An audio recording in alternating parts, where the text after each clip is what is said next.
You're a detective sergeant. You're assigned to burglary detail. In a year's time, a burglar has taken approximately $80,000 in money and jewelry. None of his victims can describe him. Your job, get him.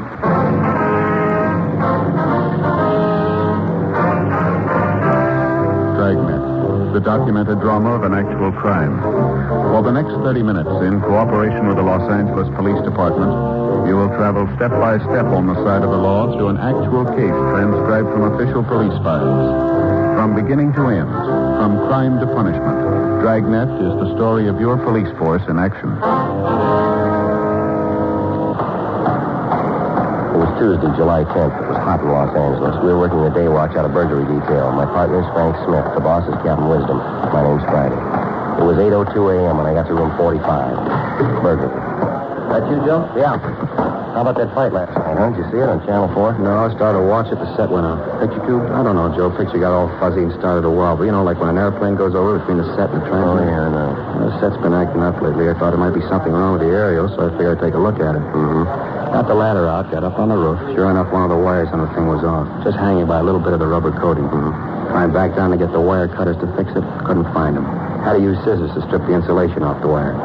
Got the wire all fixed to put back on, then I couldn't find the pliers to get the nut off the aerial. Looked all through the house, no so.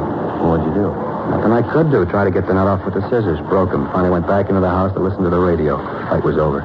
Yeah, I only went 4 rounds. Yeah, I found that out. Got the radio on just when the announcer was giving the last commercial. And Fay and me had a talk. Oh, not again. Yeah, I told her I was going to buy a whole new set of tools. The first time I saw the kids with one of them, I was going to raise the roof. That must have made her happy. Yeah, it did. Made some remark about them only being kids. Said if I wanted to keep the tools out of their hands, I should put them in a place where they can't reach them. There's only one trouble, Joe. What's that? With Mike and Stacy, there isn't such a place. Yeah, I figure I know what you mean.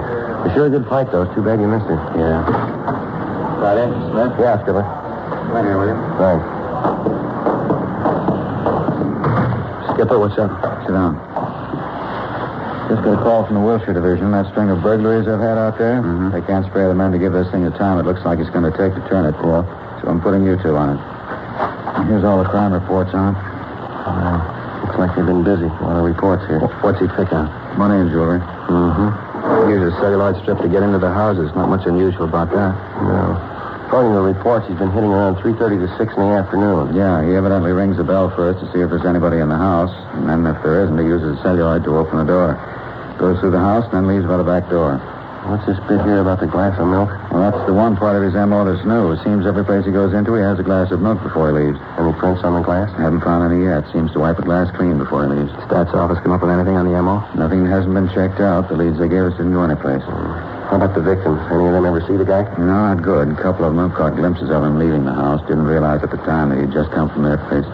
How about a description? Everybody that's seen him tells a different story. Some have him tall and thin, others have him short and husky. Some have him dark, others light. Anybody's guess. Oh, that makes it easy, huh? You been working any one area, Skipper? Yeah, according to those reports, he works around in here. And here. From Wilshire to Pico on the south, La Brea to Robertson on the west. A lot of areas, Skipper. Yeah. How about help? Much as you need. Metro will give you as many men as they can spare. Said you could probably count on 10 teams. Well, we should be able to patrol the area pretty well with them. You hit more than one place a day? Yeah, sometimes 3 or 4. Depends on how much time it takes him to go through a place. And he never works later than 6 o'clock. No, not that we know. It's pretty smart. More people on the streets that time of day, less likely to be noticed. That's probably the way he figures it. I still don't think I get this milk thing here. Yeah, it's a weird one. You have it every place he goes? Seems to. The owner comes home and finds all the money and jewelry in the place gone and an empty glass on the table in the living room. Living room? Yeah, in the living room. Evidently pours the milk right after he gets into the house and carries it around with him while he works. Finishes it up before he leaves. Boys from Wilshire have found those rings, you know, when you put a glass down on the table. Yeah, I know. Found them all over the house. I haven't found any prints at all, huh? No, Leighton Prince has gone over the places completely. Everything they found has a right to be there. Belonged to the family or friends. $80,000. How about the pawn shop detail? They turn up anything? No, nothing. None of the jewelry's turned up as far as we can tell. Looks like a gem, huh? It is. It's all yours. All right. We'll get started on it right away. You two stay on this until you clean it up. Right, Skipper. Any ideas where you're going to start? Well, only one place, the neighborhood where he works. Yeah? We don't know him. Maybe he'll come to us. Frank and I went over the reports. In general, the operation was the usual type. Use of a celluloid strip to enter a house wasn't new. The suspect operated during those times when detection was least likely. He never operated in the rain. All in all, with the exception of the milk drinking, the case could have been 100 others. Frank and I spent the rest of the afternoon talking to the victims who had seen the burglar. They were all sure that the man they'd seen was the one we wanted, but their description varied from each other. All the victims had been shown mug books, but failed to identify the suspect. We called Metro Division and asked them to give us as many radio units as possible to cover the area. They assigned 10 cars to the detail. Frank and I covered the entire area in our car. Wednesday, September 5th. 2 months had passed, during which time the burglar hit only 2 houses. In spite of the heavy patrol action in the area, he got away safely in both instances. 5:45 p.m. Looks like another day shot, huh? Yeah, another 15 minutes to go. Well, one thing anyway, he's calmed down, Joe. Isn't going to make 100,000 this year. Wait a minute, Frank. Yeah? Up ahead there on the left, White House. Yeah, I can see him. Pull over here. We'll walk down it. Right. Come on, you get on my side. All right. Still working? Yeah, probably a double lock on that door, huh? Celluloid won't work there. Having a little trouble, mister? Huh? Looks like you're having a little trouble getting that door open. Oh, yeah, I lost the key. You police officers? Yeah, that's right. Well, happy to know you're on the job, protecting my house and all. Sure appreciate it. Wonder if we can see your identification. I beg your pardon? Your identification? Wonder if we can see it. Well, what's the matter? Don't you believe me that I live in this house? We just like to see your ID. Nothing wrong with you showing it to us, is there? Oh, of course not. Gee, looks like I left my wallet in the house. What's that gadget you were trying to get into the house with there? Oh, this? A piece of celluloid. I read about it someplace. I happen to have it. Mm-hmm. Turn around, will you, toward the street? Yeah, sure. What do you want? What's the address of the house you live in? The address? Yes, sir. You guys still don't believe I live here, do you? The address, what is it? 1200 block in Allendale. What's your name? Anderson?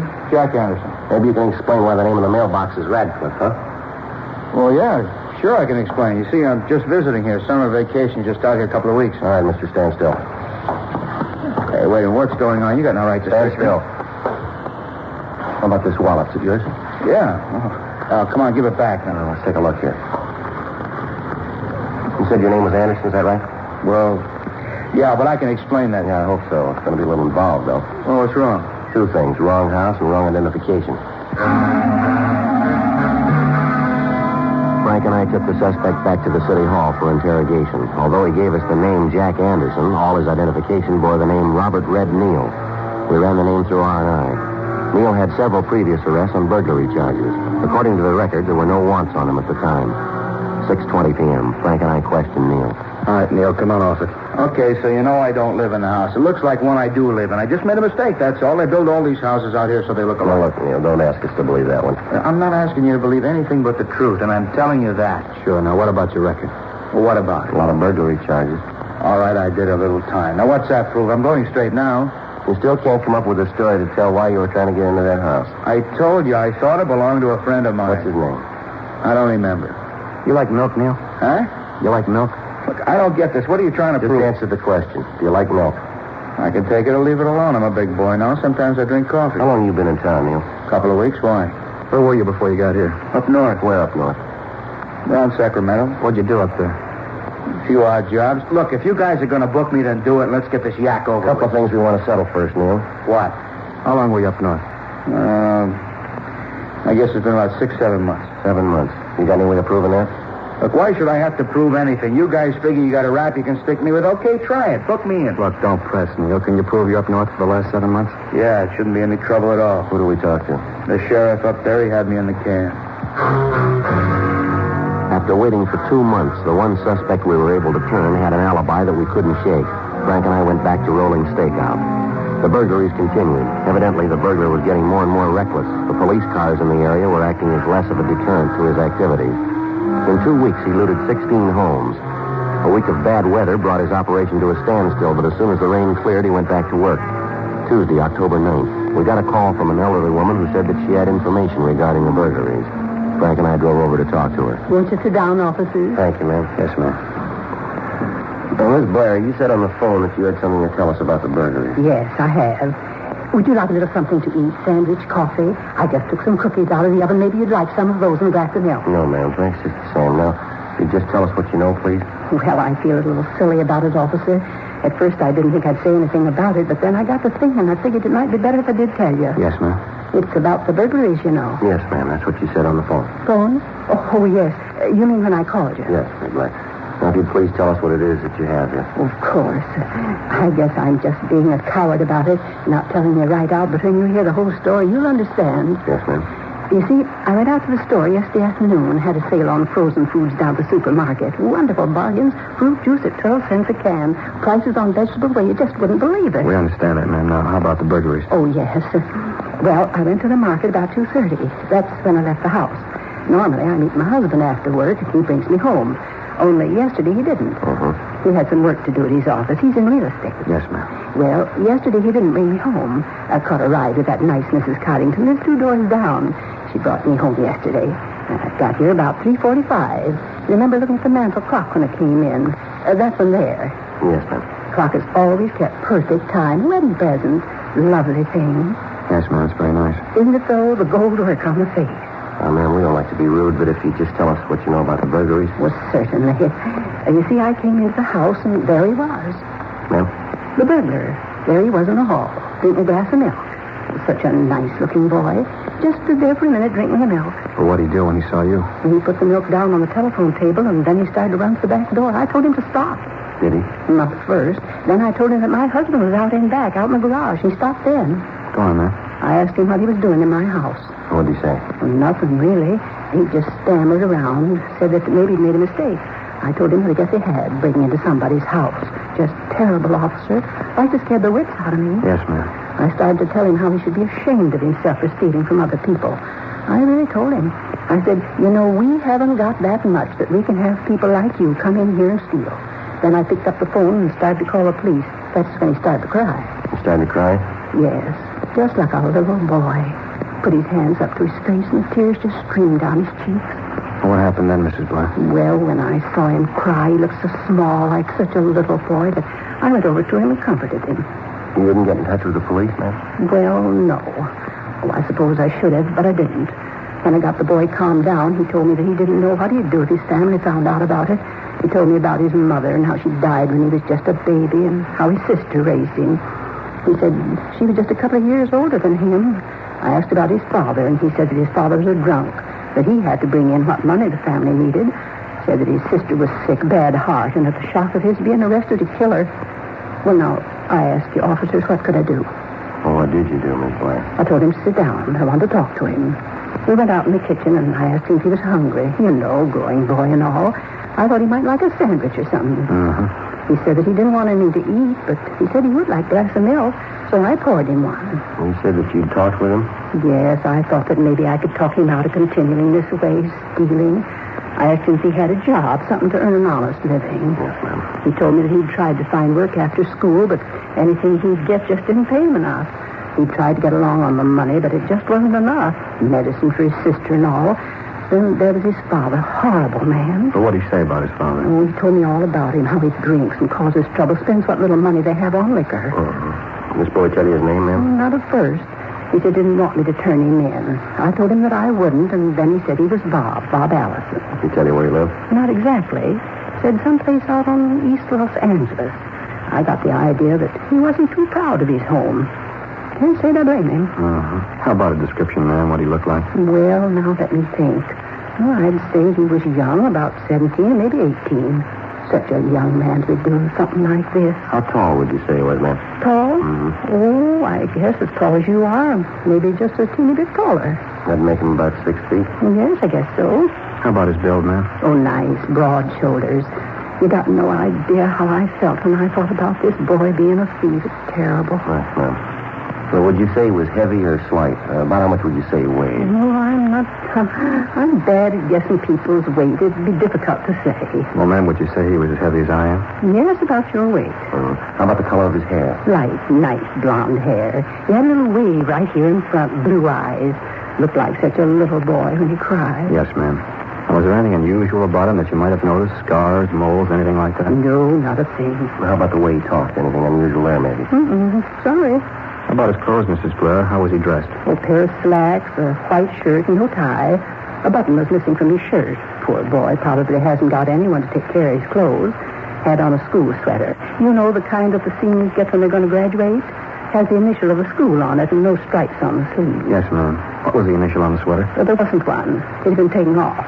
I could tell that there had been one, though, because a few of the threads were still in the wool. How about the color of the sweater? Brown, a dark brown with yellow stripes. Now, Miss Blair, Yes? the glass of milk that the boy drank from the glass, has it been washed yet? I thought you'd ask about that. No, I stepped aside for you. You have it now, ma'am? Yes, it's in the kitchen. My husband said you'd want it. He was hopping mad when he heard about it, just about raised the roof right off the house. I wonder if we could see that glass. Well, of course. It's right out here in the kitchen. Fine. There it is on the drain board. Anybody touched it since the boy? No, I don't think so. My husband might have, but I don't think he did. He was quite adamant about me not washing it until you came. Now, Miss Blair, this happened last night. How was it you waited until this morning to report it? Well, at first I believed the boy. Really thought that it was just circumstances that made him steal. I felt so sorry for him when he broke down and cried. Right here, leave him. Give him every chance. That's why I let him go. I thought that it might do some good, sort of a new beginning. When I told my husband about it, like I said, he was pretty sore. Talked about the young thief. We never had any children of our own, and I felt so sorry for the boy. I guess my husband couldn't understand. Yes, ma'am. When Bob, that's his name, Uh-huh. when Bob said he was sorry, I believed him and let him go.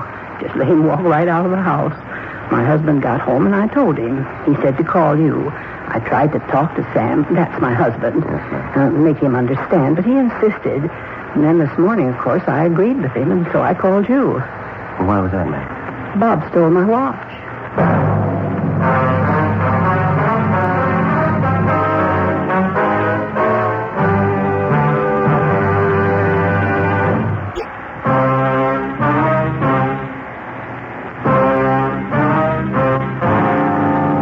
A.m. Frank and I went back to the office. We ran the name Bob and Robert Allison through R&I. There was no record on anyone answering his description.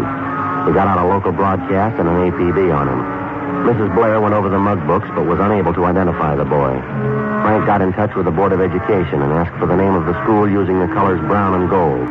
They told him that it would take a little time to check, but that they'd call us back. We notified the cars from Metro of the new developments and gave them the description of the boy. A check of the phone books for the name netted us nothing. Latent prints were sent out to the home of Enid Blair to get the fingerprints of she and her husband. In checking over the empty glass found in the Blair home, besides the prints of Mr. and Mrs. Blair, Dean Bergman came up with a partial unidentified print. It was not enough for classification, but he told us that if we turned the burglar, he could tell us if we had the right man or not. 4:30 p.m. Frank and I cruised the area the burglar had been working in. We were in constant contact with the other 10 cars in the field. Figure you're still working in this neighborhood, Joe? Well, we got no choice till we hear otherwise. Funny about the Blair woman, isn't it? What?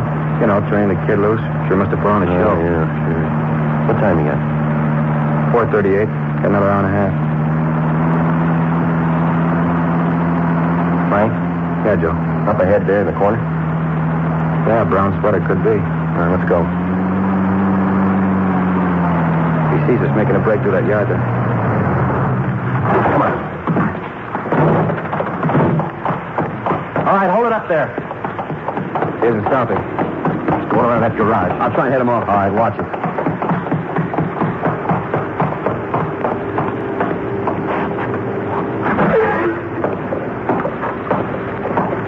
Joe, you see him? No, we missed him someplace. Better get back to the car. Right.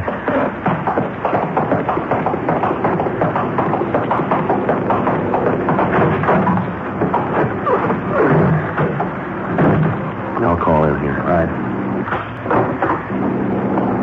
Unit 1K80 to Unit 2R1. Unit 1K80 to Unit 2R1. Come in, please. Unit 2R1 to 1K80. Go ahead. Suspect WMA, 17 to 19 years old, wearing tan trousers and brown and gold sweater, fleeing on foot.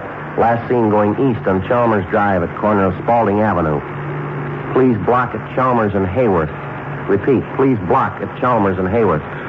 Roger, 1K80. Unit 2R7. Come in, please. Unit 2R7 to 1K80. Go ahead. You get the description all right? Yeah. Want to cover Barrows Drive and Hayes Street? Repeat, Barrows Drive and Hayes Street. Over. Roger, 1K80. Units 2R2, 2R3, 2R4, 2R5, and 2R6. Converge on area adjacent to Chalmers and Spaulding. Repeat, converge on corner of Chalmers and Spaulding. Unit 2R20 will direct operations. 1K80 out. Well, he's locked in. Let's find him.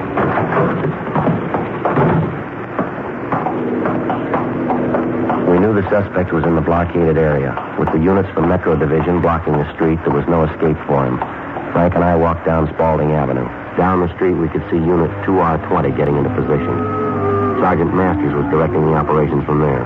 The search went on. 6:40 p.m. We still hadn't found him. At each house, we notified the people to be on the lookout for the suspect. In the event they saw him, they were instructed to call police headquarters. They, in turn, would contact Sergeant Masters and appropriate action could be taken. 7:10 p.m. We just about covered the entire area. What do you figure, Joe? I could have gotten there. He's got to be in here someplace. 2 more blocks to go, not much cover. I figure that he hasn't been sitting still. He's probably been moving, too. Yeah. How about that garage back there? Check it. Big place, Joe. Looks like a workshop. Yeah. Wonder who it belongs to. Well, imagine that house over there, don't you? That's where the wires lead. Wait a minute. Here, what's this? Broken padlock. This must be where he is. Not easy.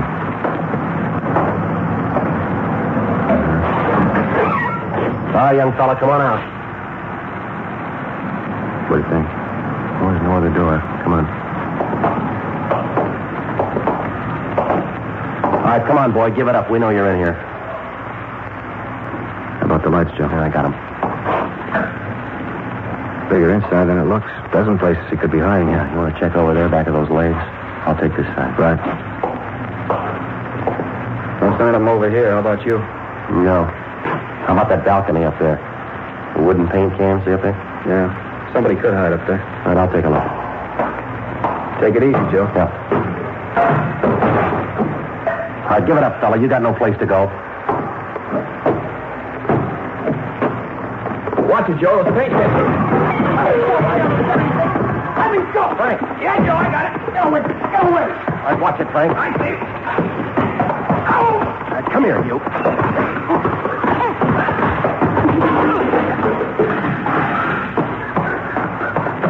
I didn't mean to cut him. I told you to leave me alone. I told you. All right, come on, get up, you. How about it, Frank? You all right? Oh, Joe, just a cut it, isn't there? All right. Let me go. I didn't mean it. I got scared. I didn't mean it. I don't know what I'll do if my family finds out.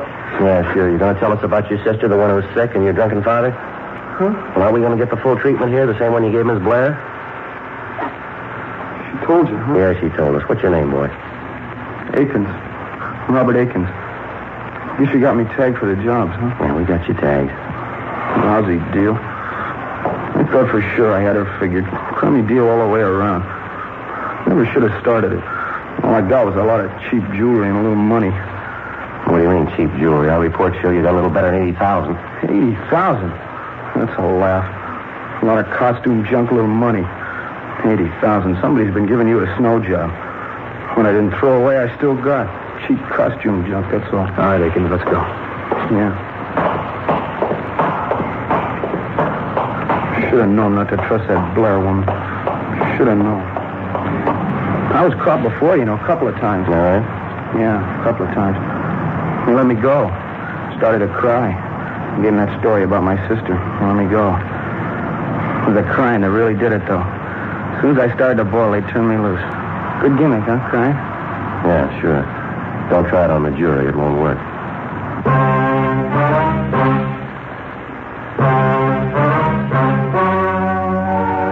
The story you have just heard was true.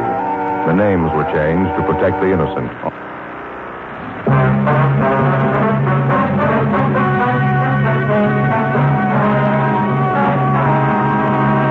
Robert Charles Aiken was filed on and found guilty of 12 counts of second-degree burglary. He was released to the Youth Authority for parolement and possible rehabilitation.